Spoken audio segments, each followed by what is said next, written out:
morning. This is the Paradise Unicorn Priestess bringing you day 307 of A Course in Miracles, the Yin translation where we use female words. This would be November 3rd if you're starting at the new year. Mind, spirit. The term mind is used to represent the activating agent of spirit, supplying its creative energy. When the term is capitalized, it refers to God or Christ, i.e., the mind of God or the mind of Christ. Spirit is the thought of God, which she created like herself. The unified spirit is God's one child or Christ. In this world, because the mind is split, the children of God appear to be separate, nor do their minds seem to be joined. In this illusory state, the concept of an individual mind seems to be meaningful. It is therefore described in the Course as if it has two parts, spirit and ego. Spirit is the part that is still in contact with God through the Holy Spirit, who abides in this part but sees the other part as well. The term soul is not used except in direct biblical quotations because of its highly controversial nature. It would, however, be an equivalent of spirit, with the understanding that, being of God, it is eternal and was never born. The other part of the mind is entirely illusory and makes only illusions. Spirit retains the potential for creating, but its will, which is God's, seems to be imprisoned while the mind is not unified. Creation continues unabated because that is the will of God. This will is always unified and therefore has no meaning in this world. It has no opposite and no degrees. The mind can be right or wrong depending on the voice to which it listens. Right-mindedness listens to the Holy Spirit, forgives the world, and through Christ's vision sees the real world in its place. This is the final vision, the last perception, the condition in which God takes the final step herself. Here, time and illusions end together. Wrong-mindedness listens to the ego and makes illusions, perceiving sin and justifying anger and seeing guilt, disease, and death as real. Both this world and the real world are illusions because right-mindedness merely overlooks or forgives what never happened. Therefore, it is not the one-mindedness of the Christ mind, whose will is one with God's.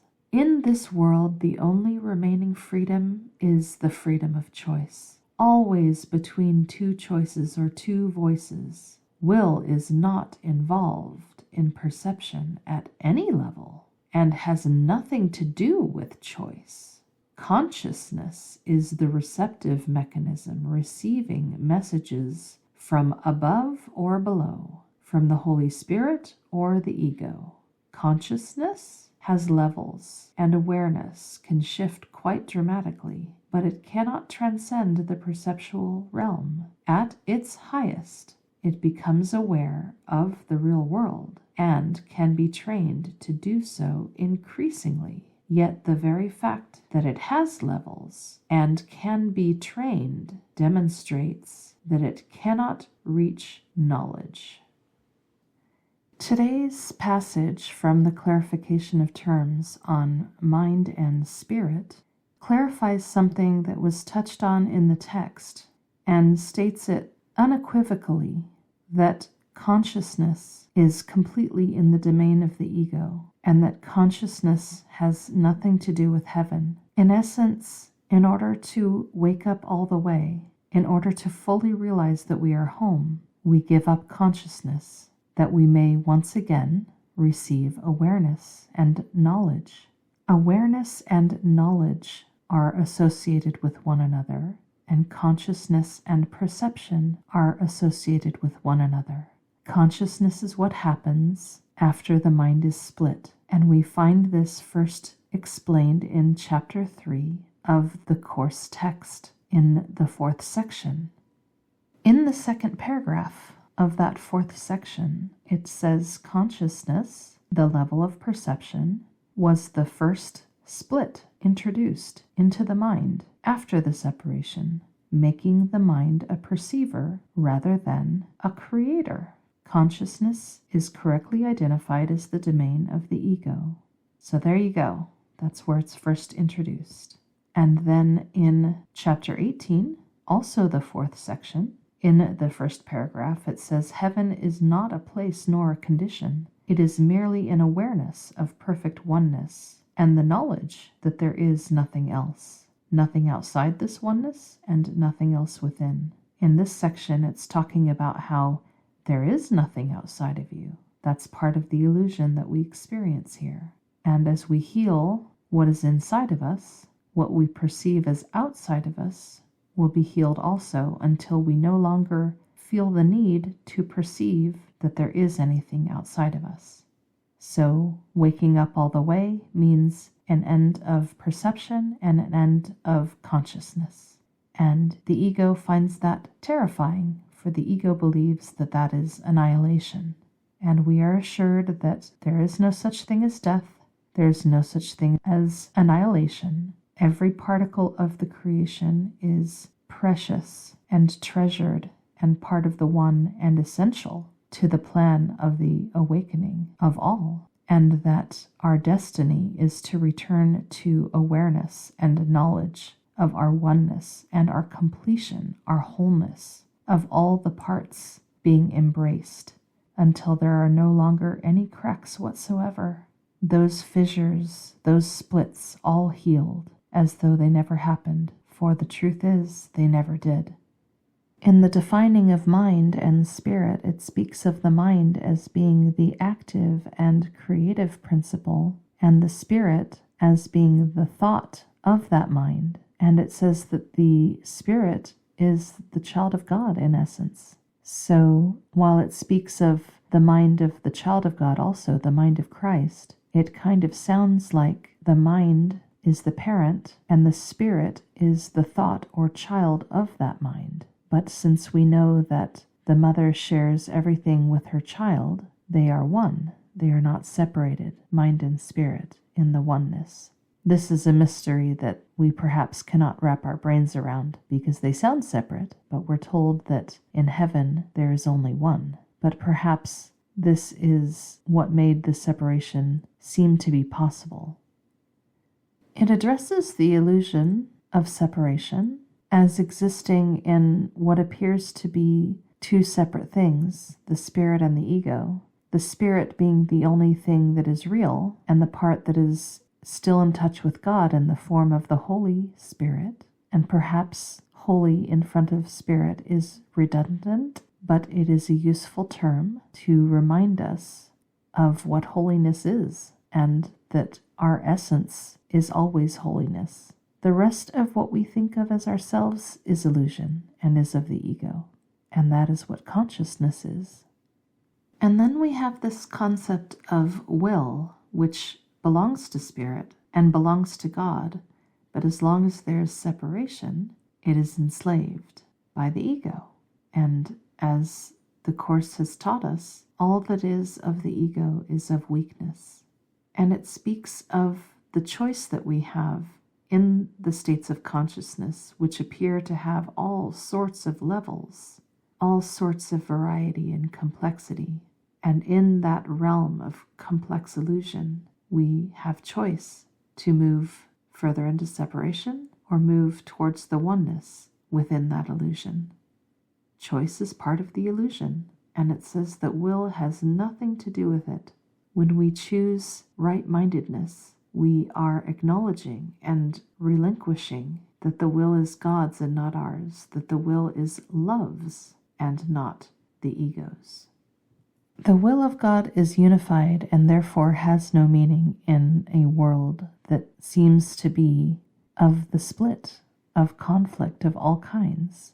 We exercise choice towards right-mindedness when we listen to the Holy Spirit and relinquish all conflict as non-existent and acknowledge the authority of love to take its place. I have mentioned in the past this concept of timeline jumping, which is just another illusion, and the possibility that what is happening is what is described in the Course as relinquishing the entirety of what we made, acknowledging that we made it, that we made absolutely everything that we perceive as being outside of us. If we relinquish the entirety of it to love and say, I acknowledge that this doesn't exist and this is all an illusion, it is, in essence, giving love permission to rewrite it for us. We have to give love permission because love will not cross our sovereignty and our choice. And so it allows for a happier version of the dream to come into our awareness. Unfortunately, every time we identify with the ego, which is when we give in to temptation, we once again introduce corruption into the illusion. So it is a continual process of recognizing when we have done this and offering up our personal timeline, our personal version of the illusion in its entirety without exception to love, asking that it be transformed under love's authority. And thus we are repeatedly given what appears to us to be a better or higher timeline. So when we encounter temptation that we give into, we are discovering parts of ourselves that still desire to be in resistance, that still desire to see ourselves as we are not. A separate self, a tiny separate self fighting against absolutely everything else. That us against them mindset, that conflict that doesn't acknowledge that everything that we think of as being outside of us is inside of us and that we are one.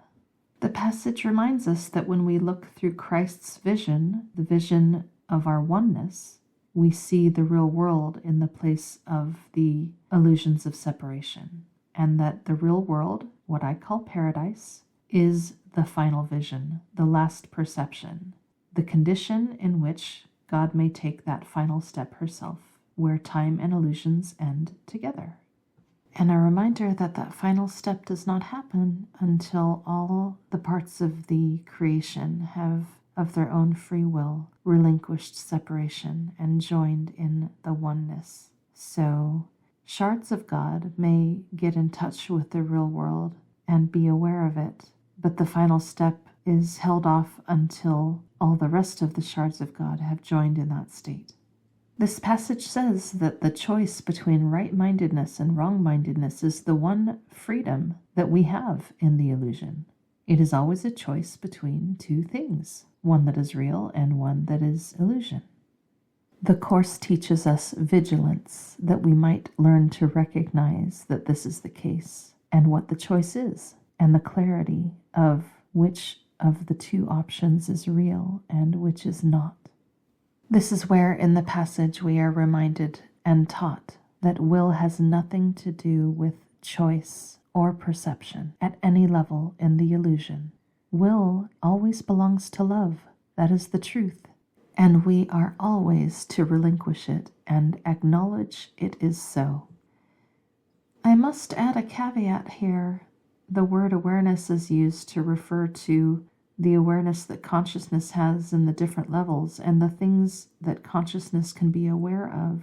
So when I stated before that in the oneness there is only awareness, it is that it is the awareness of oneness.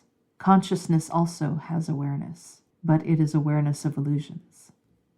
But we return to that here in the clarification of terms and in chapter 3, consciousness is stated as being firmly in the domain of the ego, of separation, and not part of the oneness. And after we review what is the second coming found in show notes, we go on to lesson 307. Conflicting wishes cannot be my will. Mother, your will is mine, and only that. There is no other will for me to have. Let me not try to make another will, for it is senseless and will cause me pain. Your will alone can bring me happiness, and only yours exists. If I would have what only you can give, I must accept your will for me and enter into peace where conflict is impossible. Your child is one with you in being and in will, and nothing contradicts the holy truth that I remain as you created me. And with this prayer we enter silently into a state where conflict cannot come, because we join our holy will with God's in recognition that they are the same. That is our lesson for the day. Happy practicing.